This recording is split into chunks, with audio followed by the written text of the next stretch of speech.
నీ గురించి ఆలోచించే వాళ్ళ గురించి ఆలోచించడంలో తప్పు లేదు. కానీ నువ్వంటే కేవలం అవసరం మాత్రమే అయినప్పుడు వాళ్ళ గురించి ఆలోచించి ఉపయోగం లేదు. మన సక్సెస్ ఎలా ఉండాలంటే మనల్ని వద్దు అనుకుని వెళ్ళిపోయిన వారు ఎందుకు వెళ్ళిపోయామా అని బాధపడేలా ఉండాలి. మొదలు పెట్టేదాకా ఏదీ మొదలవ్వదు. ఆటంకాలు రాకుండా ఏదీ పూర్తవ్వదు. నీకు నచ్చినట్లు నువ్వుండు. నీ ఇష్టం వల్ల వేరొకరికి కష్టం కలగకుండా నష్టం రాకుండా చూసుకో. మనుషులు వారు చేసిన పాపాల వలన శిక్షింపబడరు. ఆ పాపాలే వారిని శిక్షిస్తాయి.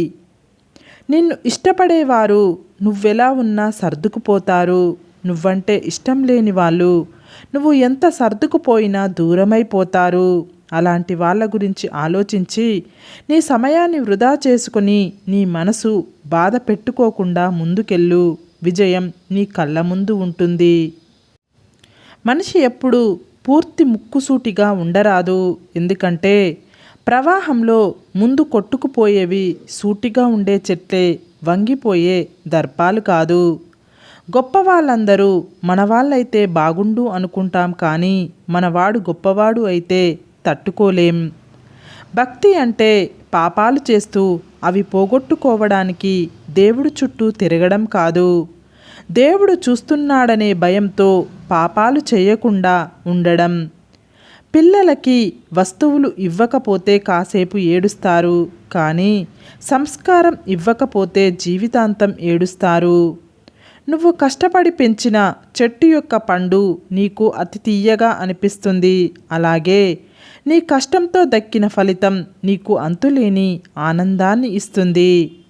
మంచివాడు శత్రువుకి కూడా సహాయం చేస్తాడు. చెడ్డవాడు తోడపుట్టిన వాళ్లను కూడా ముంచుతాడు. మంచివారిని దూరం చేసుకుంటే చివరికి ముంచేవారు దొరుకుతారు. ఇది అక్షరాల నిజం.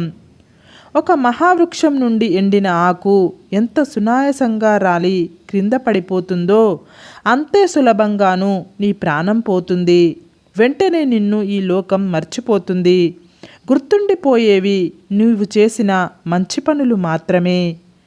దేవుడు మనల్ని ఏం చేస్తాడులే అని నలుగురిని మోసం చేసి 4 కుటుంబాలను రోడ్డున పడేసి అడ్డదారుల్లో డబ్బు సంపాదించి విర్రవీగేటప్పుడు తెలియదు.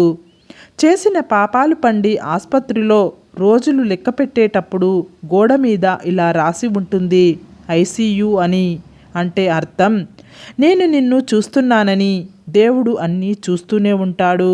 అప్పుడు నీకు నువ్వు చేసిన మోసాలు పాపాలను గుర్తు చేస్తుంటాడు. మిమ్మల్ని ఒకరు నిరాకరిస్తే బాధపడకండి. విలువైన దానిని కొనలేని సమయంలో మాత్రమే దానిని నిరాకరించి తక్కువ విలువ కలిగిన దానిని కొనుక్కుంటారు. మీరు విలువైన వాళ్ళుగా ఉండండి. నువ్వు నచ్చావు అని నీ జీవితంలోకి వచ్చే వాళ్ళకి ఆహ్వానం అవసరం లేదు. నువ్వు నచ్చలేదని నిన్ను వదిలి వెళ్ళే వాళ్ళని ఆపాల్సిన అవసరం లేదు. ఏం జరిగినా తగ్గేదీ లేదు. ఎవరి అరుపులకు బెదిరేదీ లేదు. ప్రశ్నించే తత్వం, పోరాడే తత్వం లేని చోట బానిసత్వం కొనసాగుతుంది. మీరు ఇతరులకు చేసే ప్రతి పనికి ఖచ్చితంగా ప్రతిఫలం ఉంటుంది. ఒక మనిషి ప్రేమను జీవితాంతం పొందాలన్నా కూడా అదృష్టం ఉండాలి. సమయాన్ని బట్టి ప్రకృతే మారుతుంది. మనుషులం మనమెంత మారడానికి. నీ తలరాత బాగుంటే పులి కూడా నిన్ను నాకి వదిలిపెట్టేస్తుంది. నీ తలరాత బాగుండని రోజు దారిన పోతున్న గొర్రె కూడా నిన్ను కొమ్ములతో పొడిచి చంపేస్తుంది. నువ్వు ఒకరికి కీడు తలపెట్టాలని చూస్తే నీకు కీడు చేసేవాడు నీ పక్కనే ఉంటాడని గుర్తుంచుకో.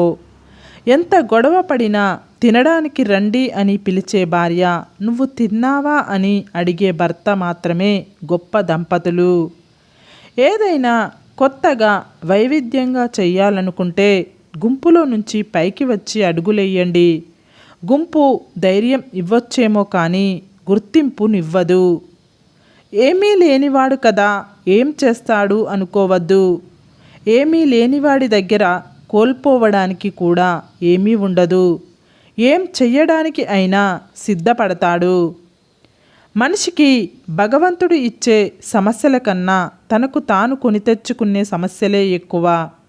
మనుషుల మధ్య అహంకారం, అజ్ఞానం, పెత్తనం, తనకు ఇష్టం వచ్చిన ప్రకారం నడుచుకోవడం, వాటి కోసం పరిగెత్తడం, పేరు కోసం తపన పడడం, ఇతరులను ఎదగకుండా చెయ్యడం, ఇలా మనుషులు తమకు తాముగా ఇరుక్కొని నరకం పొందుతున్నారు. మంచి మనసున్న ఏ మనిషిని హద్దు దాటి కష్టపెట్టకు. అందమైన అద్దం కూడా పగిలితే పదునైన ఆయుధం అవుతుంది, గుర్తుంచుకో. అందరినీ సంతోషపెట్టడం చాలా కష్టంతో కూడుకున్న పని. అందరితో సంతోషంగా ఉండడం చాలా సులువైన పని. నువ్వు ఆపదలో ఉన్నప్పుడు ఆదుకున్న చెయ్యిని మాత్రం ఎన్నడూ మరవకూడదు. జనాలందరూ సాకులు చెబుతున్నప్పుడు నీకు సహాయం చేసింది ఆ చెయ్యి ఒక్కటే అని గుర్తుపెట్టుకో. తెలిసి కానీ తెలియక కానీ మనకు తగిలే ఏ దెబ్బకైనా మనమే మూల కారణం. అది సరిగ్గా అర్థం అయితే తిరిగి దెబ్బ తగలకుండా ఆపొచ్చు. ఆలోచించుకో. మనిషిని చెడు ఆకర్షించినంతగా మంచి ఆకర్షించలేదు. ఎందుకంటే చెడు సుఖాలతో మొదలై కష్టాల పాలు చేస్తుంది. మంచి కష్టాలతో మొదలై సుఖంగా బ్రతికేలా చేస్తుంది. మీ శత్రువుపై కోపంతో రగిలిపోకండి. మీ ఎదుగుదలను చూసి తను రగిలిపోయేలా చెయ్యండి. ఈ రోజుల్లో మనిషి సృష్టించిన మనీకి ఉన్న విలువ దేవుడు సృష్టించిన మనిషికి లేదు. వెతికితే దొరికేది నిజం, వెతికి వెతికి చెప్పేది అబద్ధం, వెతక్కుండా దొరికేది నమ్మకం. ఏ రంగంలోనైనా సామర్థ్యం సాధించాలంటే 3 గుణాలు అత్యవసరం: ఆసక్తి, అధ్యయనం, సాధన. నీకు కుదిరితే ఒకరి సంతోషానికి కారణం కావాలి, కానీ ఒకరి కన్నీళ్లకు కారణంలా మారకు. ఎందుకంటే అది ఎప్పుడైనా తిరిగి నిన్ను కన్నీరు పెట్టిస్తుంది. చుట్టూ ఉన్న వాళ్ళకి మనం సంతోషంగా ఉన్నామా, బాధలో ఉన్నామా అన్నది అవసరం లేదు. మనం వాళ్ళని ఎంతగా సంతోషపెడుతున్నాము అన్నది మాత్రమే కావాలి. మంచి మార్పు జరిగినప్పుడు సంతోషించు. చెడు మార్పు జరిగినప్పుడు బాధతో కుంగిపోకుండా, అలాగే దేవుడు ఆజ్ఞ ప్రకారమే జరుగుతుంది అని ముందుకు ప్రయాణించు. చెడు చేస్తున్న వారికన్నా చెడును చూస్తూ నోరు మెదపని వారి వల్లే ఈ ప్రపంచానికి ఎక్కువ ప్రమాదం. కోల్పోయింది ఎప్పుడూ తిరిగి దొరకదు. దొరికినా అది గతంలా ఉండదు. అది వస్తువు అయినా మనిషి అయినా. ఎవరి తప్పులు వాళ్ళు తెలుసుకోవడానికి సమయం ఉండదు, కానీ అదేమి చిత్రమో ఎదుటివారి తప్పులు వేలెత్తి చూపడానికి మాత్రం కావలసినంత తీరిక, సమయం దొరుకుతాయి. మనది అనుకుంటే వదలకు. పట్టుదలతో, ప్రేమతో సాధించు. వద్దనుకుంటే ఆలోచించకు. చిరునవ్వుతో తిరస్కరించు. సున్నితంగా, అది వస్తువైన, స్నేహమైన, బంధమైన, లక్ష్యమైన. మగవాడికి బద్ధకం పనికిరాదు, ఆడదానికి అత్యాశ పనికిరాదు. 2 లేని సమస్యలను తెచ్చిపెడతాయి. అనుకున్నవన్నీ నిజం కాదని అనుభవంలోకి వచ్చాకనే అర్థం అయ్యేది. జీవితంలో అన్నీ కోల్పోయాకే ఎవరు ఎలాంటి వారో తెలుస్తుంది. నిజాన్ని అర్థం చేసుకోలేని వారు, అబద్ధానికి వత్తాసు పలికేవారు, నమ్మించి మోసం చేసిన వారు, నిజాయితీ గుర్తించలేని వారు ఉన్నా లేనట్టే. జీవితంలో కొన్నిసార్లు విరిగిన రెక్కలతో కూడా ఎగరవలసి వస్తుంది. అలా ఎగిరి నిలబడిన వాడే తనను నమ్ముకున్న వారిని నిలబెట్టగలడు. ఒకసారి దెబ్బతింటేనే తెలుస్తుంది నీలో ఎంత ధైర్యం ఉందో. ఓసారి తప్పు చేస్తేనే తెలుస్తుంది నీవు ఇంకా ఎంత నేర్చుకోవాలో. ఓసారి ఓడిన తర్వాతే తెలుస్తుంది నీవు ఎలా గెలవగలవో. నీ జీవితంలో ఆనందం అనేది నీ ఆలోచనల నాణ్యతను బట్టి ఉంటుంది. అందుకే ఆరోగ్యమైన ఆలోచనలను మాత్రమే ప్రాధాన్యతను ఇవ్వు. లోకులు తొందరగా నిందిస్తారు లేదా తొందరగా అభినందిస్తారు. అందుచేత ఇతరులు నిన్ను అనే మాటలను పెద్దగా పట్టించుకోవద్దు. డబ్బు మనిషికి బలాన్నిస్తుంది, ధైర్యాన్నిస్తుంది, కానీ ఎంత సంపాదించినా సంతృప్తి మాత్రం ఇవ్వలేదు.